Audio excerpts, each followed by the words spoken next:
everyone, we're going to be carrying on with Noughts and Crosses, and today we're going to hear from Callum's point of view.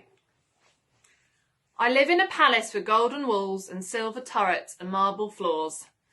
I opened my eyes and looked at my house. My heart sank. I closed my eyes again. I live in a mansion with mullion windows and leaded light casements and a swimming pool and stables in the acres and acres of ground. I opened one eye. It still hadn't worked. I live in a 3-up, 2-down house with a lock on the front door and a little garden where we grow veggies. I opened both eyes. It never worked. I hesitated outside my house, if you could call it that. Every time I came back from Sophie's, I flinched at the sight of the shack that was meant to be my home. Why couldn't my family live in a house like Sophie's? Why didn't any Nought I knew of live in a house like Sophie's?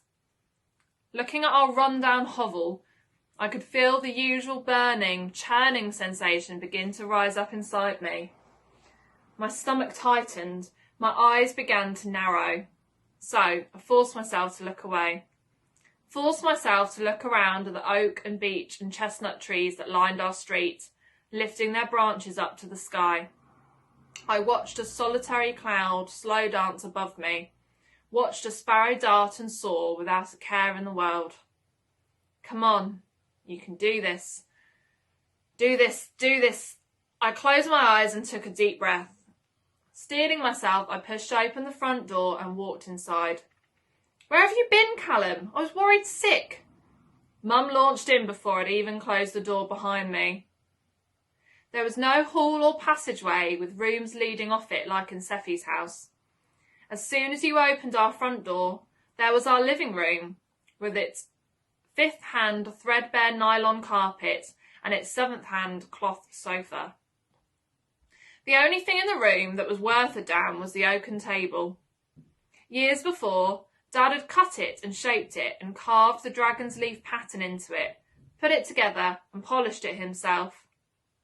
A lot of love and work had gone into that table. Sophie's mother had once tried to buy it, but Mum and Dad wouldn't part with it. Well, I'm waiting, Callum. Where were you? Mum repeated. I sat down at my place around the table and looked away from Mum. Dad wasn't bothered about me, or anything else for that matter. He was totally focused on his food. Jude, my 17-year-old brother, grinned knowingly at me. He's a really irritating toad. I looked away from him as well. He was with his dagger friend, Jude smirked.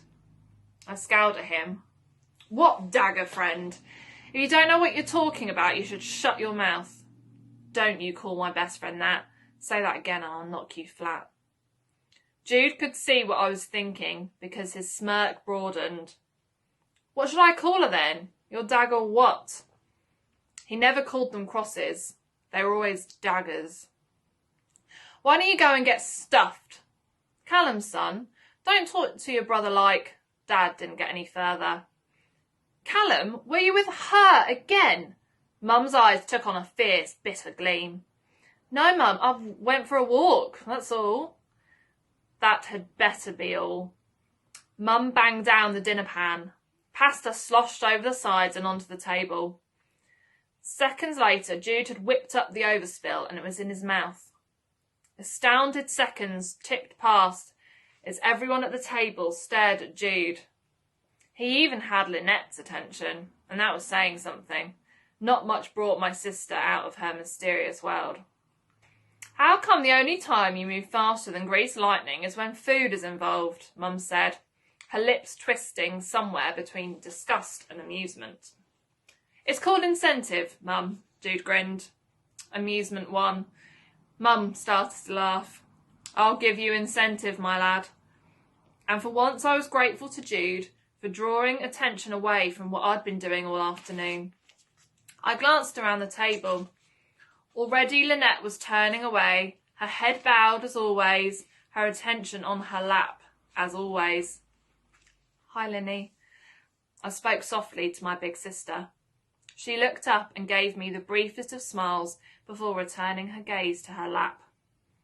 My sister looks like me. The same brown hair, eyes the same shade of grey. Jude's got black hair and brown eyes and looks like Mum. Linny and I don't look like Mum or Dad particularly. Maybe that's part of the reason why we've always been close. Closer than Jude and I. She was the one who looked after me when Mum had to work and couldn't take me with her. But now she can't even look after herself. She's a bit simple. She looks her age, 20, but her mind is outside time. She's away with the fairies, as my grandma used to say.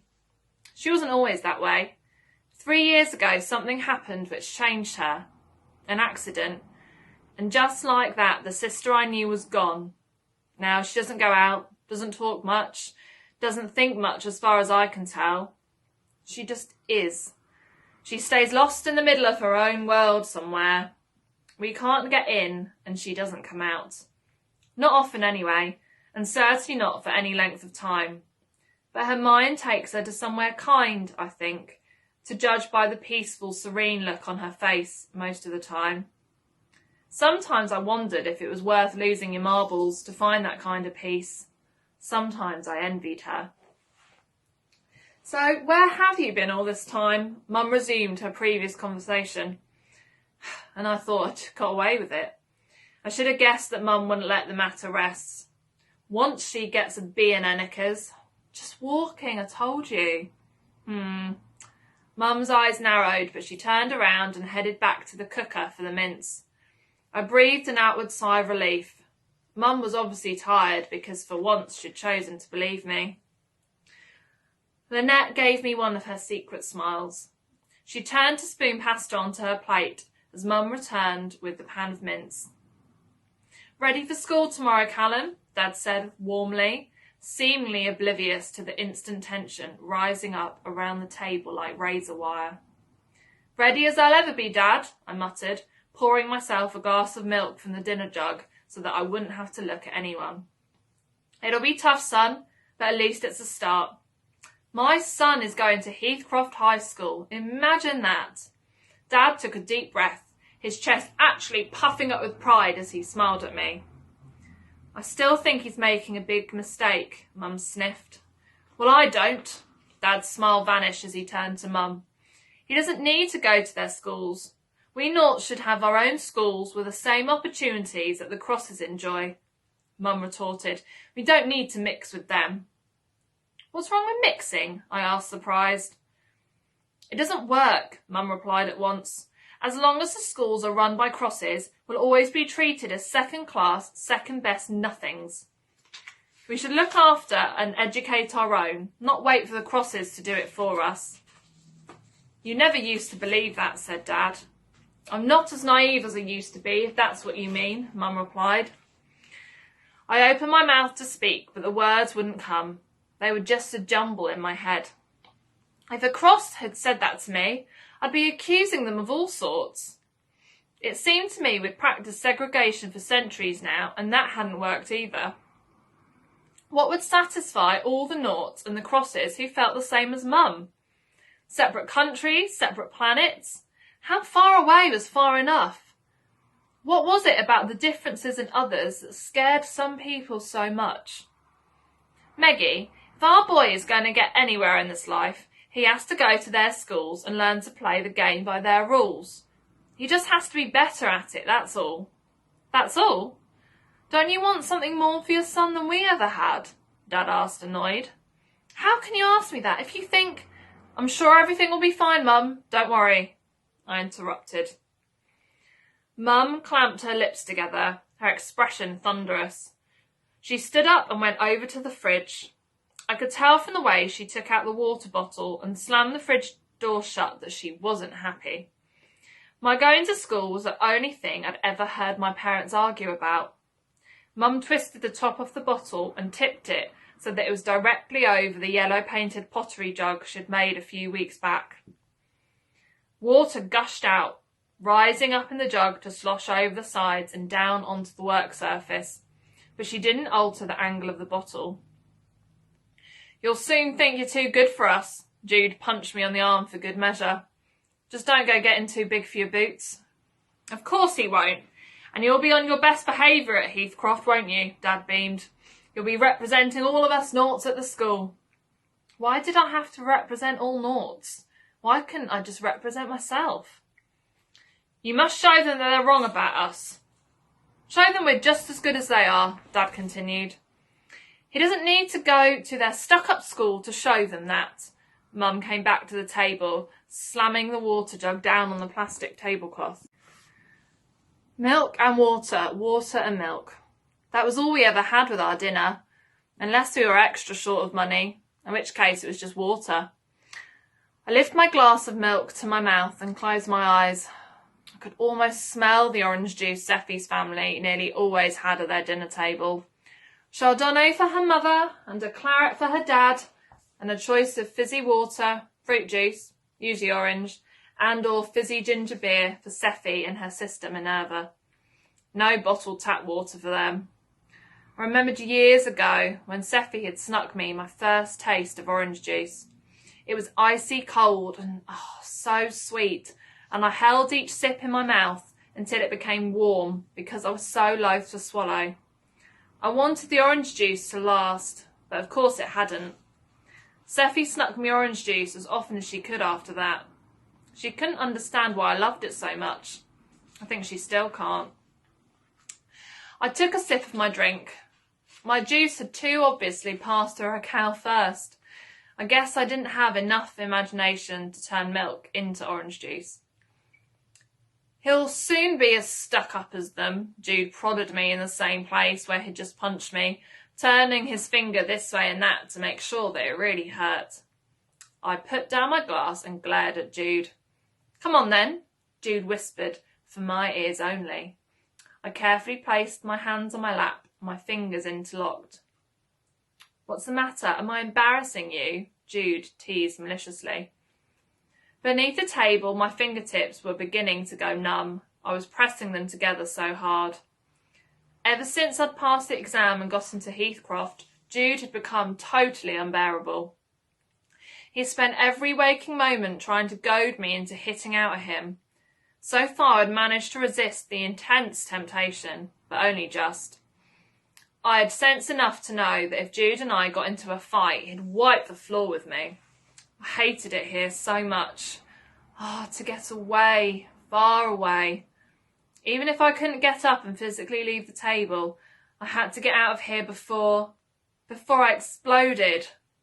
Sophie and the beach, and maths, and our kiss.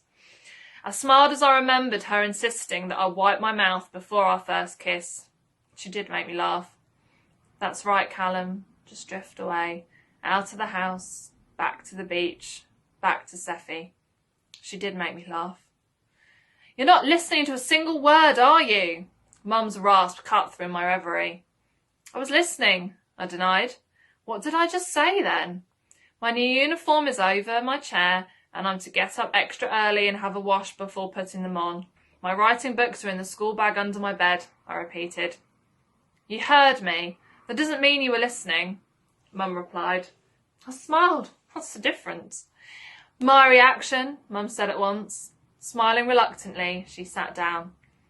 The atmosphere wasn't perfect, but at least it was better than it had threatened to be less than 5 minutes ago. A son of mine at Heathcroft School. Dad shook his head, his spoon poised before his lips. Imagine that. Shut up and eat your food, fool, Mum snapped. Dad looked at her and burst out laughing. Everyone else joined in, except Lynette. I spooned pasta and mince into my mouth, smiling as I chewed. To tell the truth, I was looking forward to school tomorrow. I was actually going to secondary school. I could make something of myself, do something with my life. Once I had a proper education behind me, no one could turn around and say, you're not smart enough or good enough. No one. I was on my way up, and with a proper education behind me, nothing could stand between Sophie and me. Nothing. As an activity, I would like you to write what you think is going to happen next in the story. So continue the story as if you're the author, describing what you think Callum's first day at school is going to be like. You can write about his first day at school either from Callum's point of view or from Sophie watching Callum start at her school. Bye, stay safe.